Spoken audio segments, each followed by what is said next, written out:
नमस्कार दोस्तों, आज का ये वीडियो बहुत ही इंपॉर्टेंट और जरूरी है आप सभी के लिए। आज के इस वीडियो का टॉपिक है पेंशनर के लिए इनकम टैक्स रिटर्न फाइलिंग को लेकर 20 नए एग्जम्पशन और डिडक्शन यहां पर जारी किए गए हैं असेसमेंट ईयर 26-27 में। न्यू टैक्स रिजिम में ये 20 नए एग्जम्पशन और डिडक्शन सभी पेंशनरों को, चाहे आपकी सरकारी नौकरी थी, चाहे आप प्राइवेट कंपनी में थे, अगर आपने रिटायरमेंट ले लिया है, पेंशन आ रही है, तो उस केस में ध्यान रखिएगा असेसमेंट ईयर 26-27 जो होता है आपका फाइनेंशियल ईयर 2025-26 यानी कि असेसमेंट ईयर 2026-27 जिसकी आईटीआर आप फाइल कब करेंगे?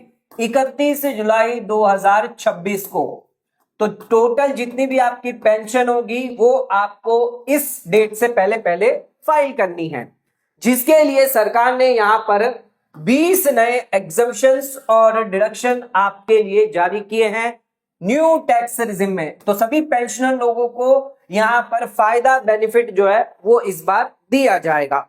आइए जानते हैं एक एक करके क्या क्या डिडक्शन, क्या क्या एग्जम्पशन आपको मिलने वाले हैं आने वाले समय में। बहुत ही इंपॉर्टेंट है आप सभी के लिए। दोस्तों, वीडियो को सब्सक्राइब करें, लाइक करें, ज्यादा से ज्यादा शेयर करें। ऐसे नए नए वीडियो हम रोज लाते रहते हैं, तो आप हमारे वीडियो को सब्सक्राइब जरूर करें। आइए फास्ट देखेंगे एक एक करके सारे डिडक्शंस, एग्जम्पशन जो यहां पर आपको अलाउ किए जाते हैं। सबसे पहला हो गया आपका स्टैंडर्ड डिडक्शन।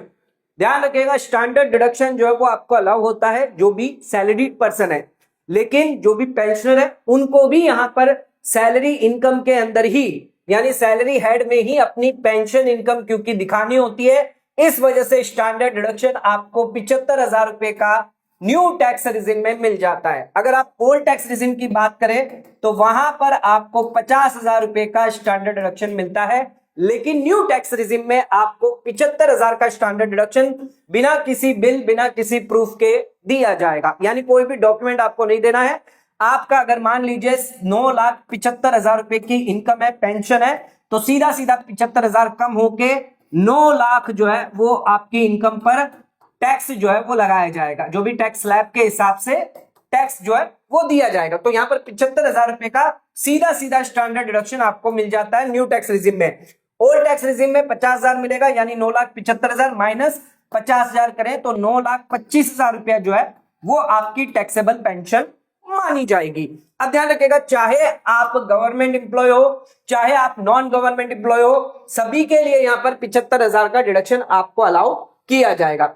आ जाते अपने सेकंड पॉइंट पे, फैमिली पेंशन। अगर किसी एम्प्लॉय की डेथ हो जाती है तो उसके जो घर वाले हैं उनको यहां पर पेंशन दी जाती है, जिसे हम कहते हैं फैमिली पेंशन। ये फैमिली पेंशन आपको सैलरी हेड में नहीं दिखानी होती है, ये आपकी जाती है इनकम फ्रॉम अदर सोर्सेस में। यहां पर आपको कोई भी स्टैंडर्ड डिडक्शन 75,000 रुपए का नहीं मिलेगा, ना ही आपको यहां पर ओल्ड रिजिम में 50,000 का बेनिफिट मिलेगा।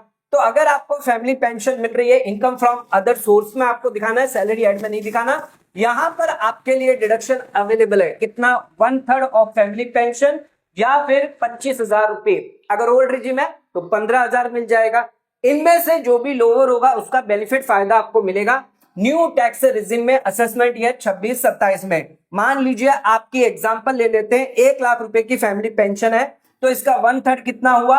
33,333 है। तो 33,333 और 25,000 दोनों में से लोअर कौन है? 25,000। तो 25,000 का एग्जम्पशन आपको मिल जाएगा, यानी 1 लाख की पेंशन पर 25,000 कम कर दीजिए, 75,000 को आपको स्लैब रेट के हिसाब से टैक्स लगाया जाएगा।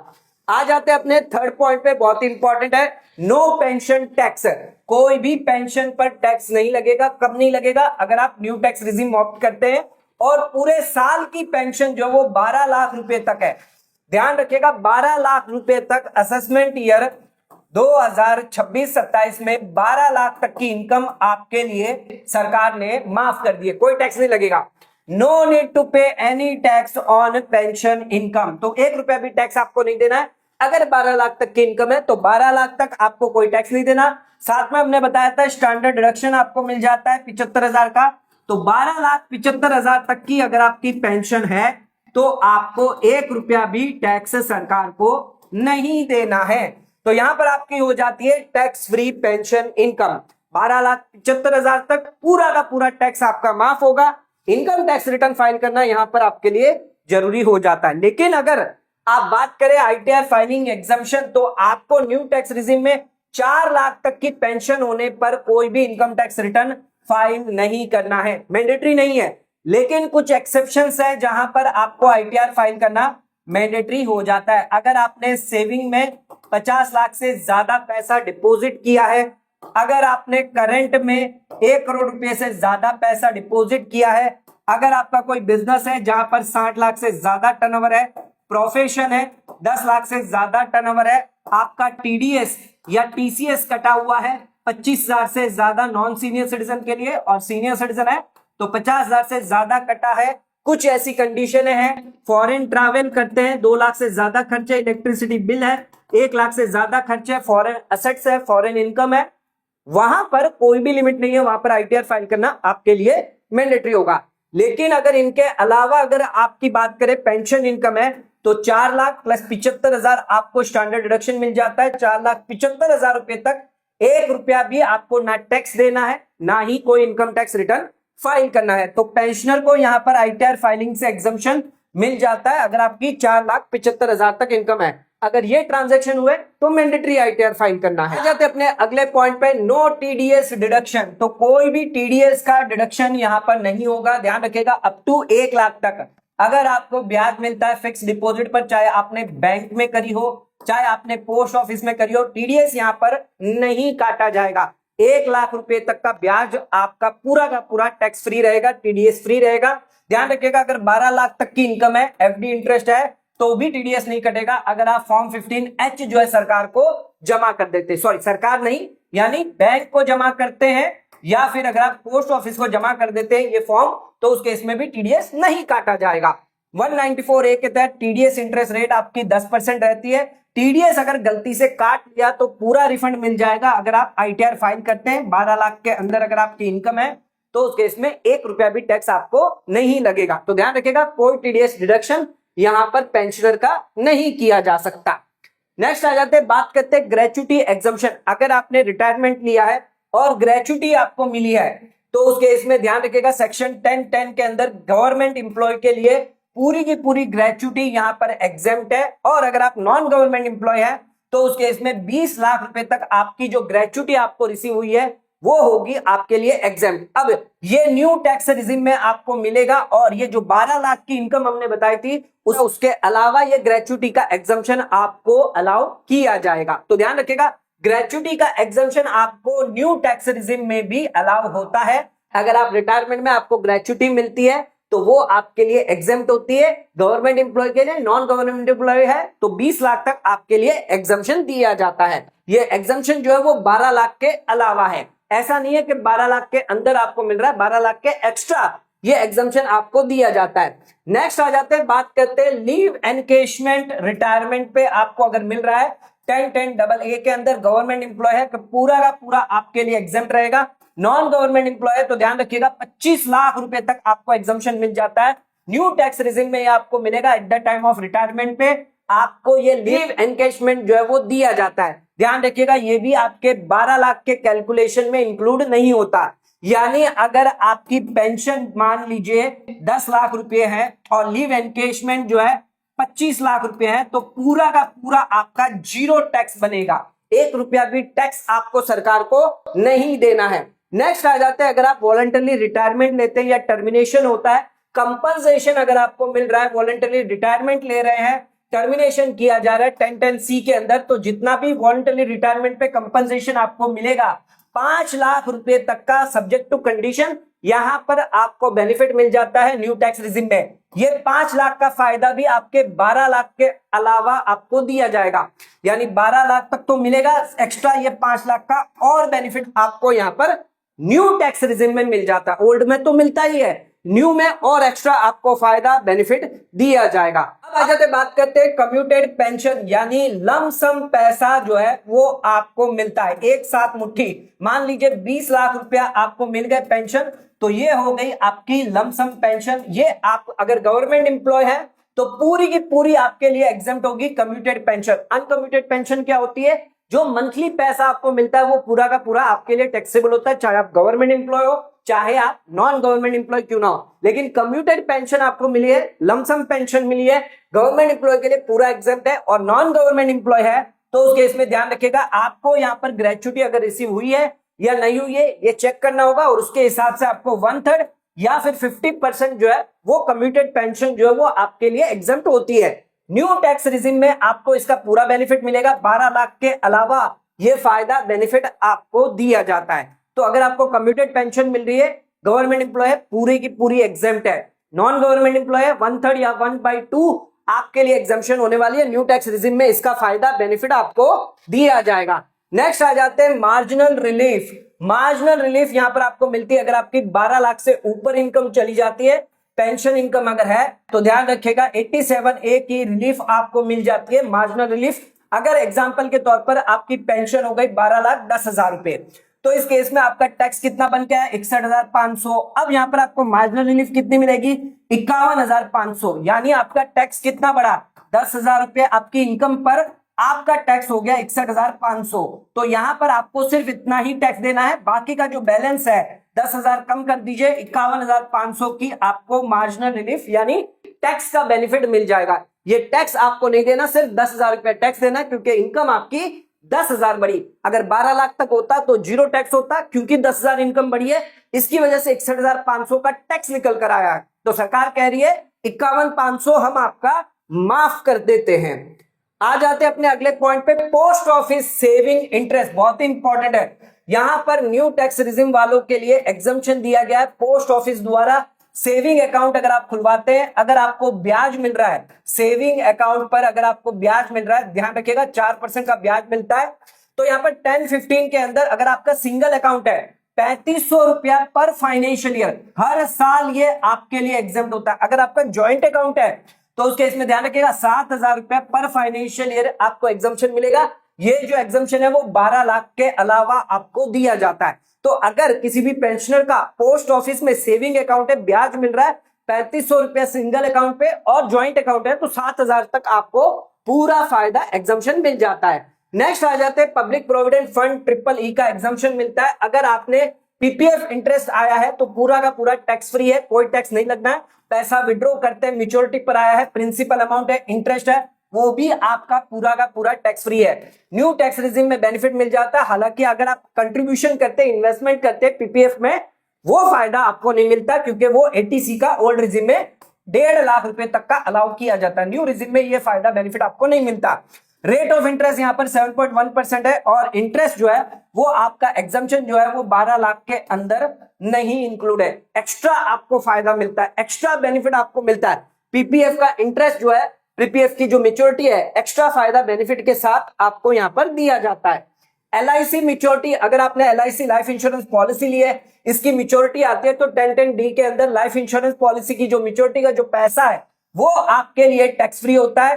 ध्यान रखिएगा यहां पर प्रीमियम पर कैप रखा गया है, यानी प्रीमियम जो है लिमिट से ज्यादा नहीं होना चाहिए, अगर होगा तो पूरा टैक्सेबल हो जाएगा।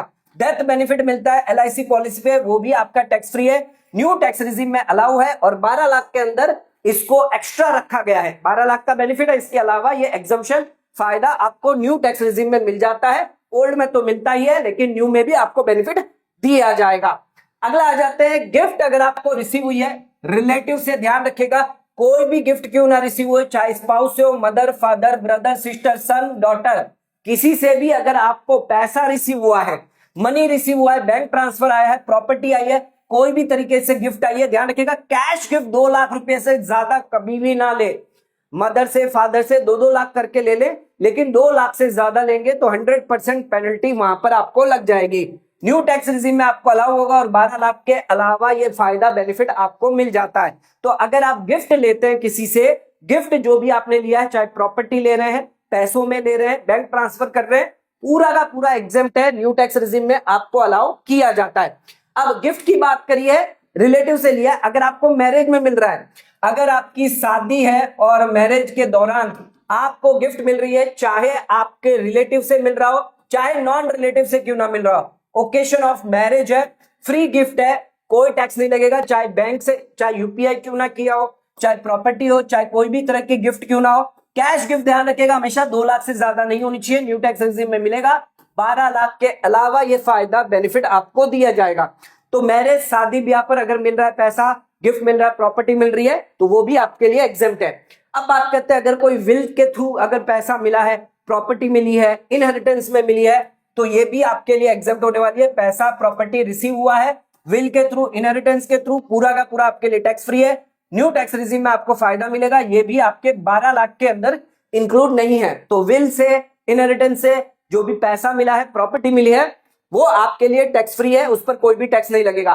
कैपिटल गेन एग्जम्पशन, अगर आपके पास कोई हाउस है, घर बेचकर अगर आप नई रेसिडेंशियल हाउस प्रॉपर्टी खरीद रहे हैं, तो उस केस में आपको यहां पर एग्जम्पशन अलाउ होता है सेक्शन 54 का, सेक्शन 54F का, या फिर सेक्शन 54 EC का। अगर आप बॉन्ड में निवेश करते हैं 50 लाख तक का एग्जम्पशन आपको मिलता है। ये एग्जम्पशन आपको न्यू टैक्स रेजिम में भी अलाउ किया जाएगा। 54, 54F, 54 EC का एग्जम्पशन आपको मिल जाता है। 12 लाख के अलावा ये बेनिफिट आपको मिलेगा। ध्यान रखिएगा कंडीशन एक ही है, लॉन्ग टर्म कैपिटल असेट आपका होना चाहिए, शॉर्ट टर्म नहीं होना चाहिए।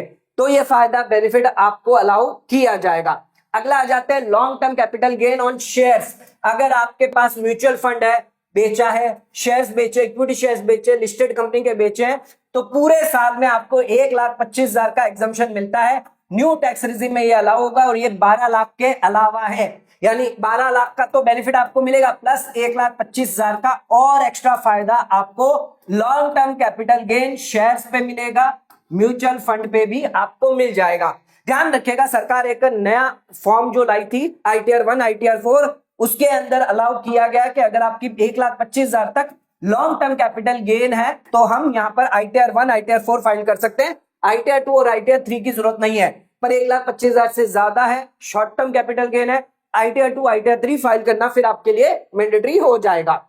आ जाते अपने अगले पॉइंट पे, 194P का बेनिफिट किन लोगों को मिलता है? अगर आपकी एज 75 साल या उससे ज्यादा है, रेसिडेंट है, स्पेसिफाइड सीनियर सिटीजन है, पेंशन इनकम, FD का ब्याज, सेविंग का ब्याज अगर है, और सेम बैंक अकाउंट में होना चाहिए। ऐसा नहीं है कि आपने पेंशन कहीं और कर ली है और FD कहीं और करवा ली, तो उसके इसमें ये फायदा आपको नहीं मिलेगा। यहां पर आपको ITR फाइलिंग से एग्जम्पशन जो है वो अलाउ किया जाता है, यानी आपको ITR फाइल नहीं करनी है। लेकिन ध्यान रखिएगा आपकी कोई और इनकम नहीं होनी चाहिए, जैसे capital gain, rent, PGBP, dividend, short term, long term, ये सारी इनकम नहीं होनी चाहिए। और आपको एक डिक्लेरेशन देना है 12BBA के अंदर बैंक को, और यहां पर जो बैंक है वो TDS आपका डिडक्ट करेगी और सरकार को जमा करेगी। यहां पर आपको टोटल पेंशन बतानी है पूरे साल की कितनी है, रिबेट 87 अलाउ किया जाएगा। न्यू टैक्स रिजीम आपको बताना है, आपको सिलेक्ट करना है, और इसके अलावा जो भी टैक्स अगर कोई बनेगा वो यहां पर सरकार को जमा किया जाएगा। जो बैंक है वो टैक्स सरकार को जमा करेगी। अगर बैंक ये काम कर देती है तो उस केस में आपको इनकम टैक्स रिटर्न यहां पर फाइल नहीं करना है। तो जो भी स्पेसिफाइड सीनियर सिटीजन है जिनकी एज 75 साल या उससे ज्यादा है, सिर्फ पेंशन इनकम है और ब्याज की इनकम है, एक बैंक में आ रही है, तो आपको ये एग्जम्पशन मिल जाता है, आपको कोई भी इनकम टैक्स रिटर्न नहीं फाइल करना। दोस्तों इनकम टैक्स रिटर्न फाइलिंग से तो एग्जम्पशन है, साथ साथ में आपको एडवांस टैक्स भी यहां पर नहीं देना है। तो यहां पर अगर आप रेसिडेंट सीनियर सिटीजन है, 60 साल या उससे ज्यादा है, तो एडवांस टैक्स आपको जमा नहीं करवाना। ध्यान रखिएगा आपकी क्या क्या इनकम हो सकती है, पेंशन, FD, सेविंग का ब्याज, रेंटल इनकम, या अगर आपकी कोई कैपिटल गेन की इनकम भी क्यों ना है, डिविडेंड है, शॉर्ट टर्म, लॉन्ग टर्म भी क्यों ना है, सिर्फ एक इनकम नहीं होनी चाहिए, वो है बिजनेस और प्रोफेशन की इनकम। बिजनेस और प्रोफेशन की इनकम आपकी नहीं होनी चाहिए। अगर बिजनेस और प्रोफेशन की इनकम हुई तो उस केस में एडवांस टैक्स आपको देना पड़ेगा, अगर आपकी 10,000 से ज्यादा की टैक्स लायबिलिटी क्यों ना है। तो 10,000 से ज्यादा की टैक्स लायबिलिटी हुई, बिजनेस प्रोफेशन इनकम है, अगर आपकी 60 साल या उससे ज्यादा है तो एडवांस टैक्स देना होगा। 10,000 से कम है, बिजनेस प्रोफेशन है, तो भी एडवांस टैक्स आपको नहीं देना है। तो ध्यान रखिएगा अगर आप ITR फाइल करेंगे तब आपको जो भी टैक्स बनेगा सेल्फ असेसमेंट चालान के तहत सरकार को टैक्स जमा करना है। तो यहाँ पर एडवांस टैक्स का भी फायदा दिया जाता है, लेकिन आपकी एज 60 साल या उससे ज्यादा होनी चाहिए, पेंशनर है, तो उस केस में कोई भी एडवांस टैक्स आपको नहीं देना है। तो दोस्तों ये 20 फायदे जो है वो यहाँ पर पेंशनर को दिए जाएंगे इस बार फाइनेंशियल ईयर 25-26 यानी असेसमेंट ईयर 26-27 की इनकम टैक्स रिटर्न आप फाइल करने जाएंगे। तो ये फायदे आपको पता होने चाहिए, ये फायदे बेनिफिट सारी चीजें आपको यहां पर दी जाती है। तो दोस्तों आज का वीडियो अगर आपको पसंद आया तो वीडियो को लाइक शेयर सब्सक्राइब करना ना भूले, वीडियो को ज्यादा से ज्यादा शेयर करें ताकि और लोगों तक इसकी नॉलेज पहुंच सके। आज का वीडियो खत्म करते हैं, धन्यवाद।